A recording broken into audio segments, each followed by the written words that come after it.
માંગરોળની શ્રી ગોપાલકૃષ્ણ ગૌશાળામાં મહારાણી અહલ્યાબાઈ હોલકરજીની 300મી જન્મ જયંતિ નિમિત્તે નગર યાત્રાનું આયોજન કરવામાં આવ્યું હતું। જે યાત્રા માંગરોળ ગોપાલકૃષ્ણ ગૌશાળાથી પ્રસ્થાન થઈ ડોક્ટર બાબા સાહેબની પ્રતિમા પાસેથી જૂના બસ સ્ટેન્ડ લીમડા ચોક સુધી ફરી ગૌશાળાએ પૂર્ણ કરવામાં આવી હતી।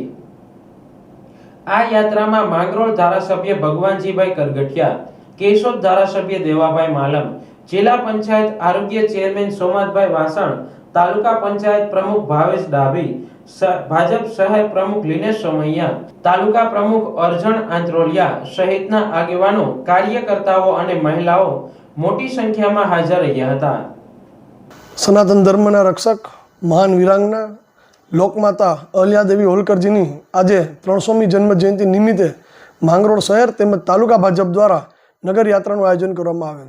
આ નગર યાત્રામાં આપણા માંગરોળના લોકપ્રિય ધારાસભ્ય શ્રી ભગવાનજીભાઈ કરગઠિયા, કેશોદ મત વિસ્તારના ધારાસભ્ય શ્રી દેવાભાઈ માલમ, નગરપાલિકાના પ્રમુખ તેમજ તાલુકા પંચાયતના પ્રમુખ અને માંગરોળ અને તાલુકા ભાજપના તમામ શ્રેણીના કાર્યકર્તાઓ ઉપસ્થિત રહેલ અને માંગરોળ શહેરના ખૂબ મોટી સંખ્યામાં બહેનો પણ આ કાર્યક્રમમાં ઉપસ્થિત રહેલ અને નગર યાત્રા પૂર્ણ કરેલ।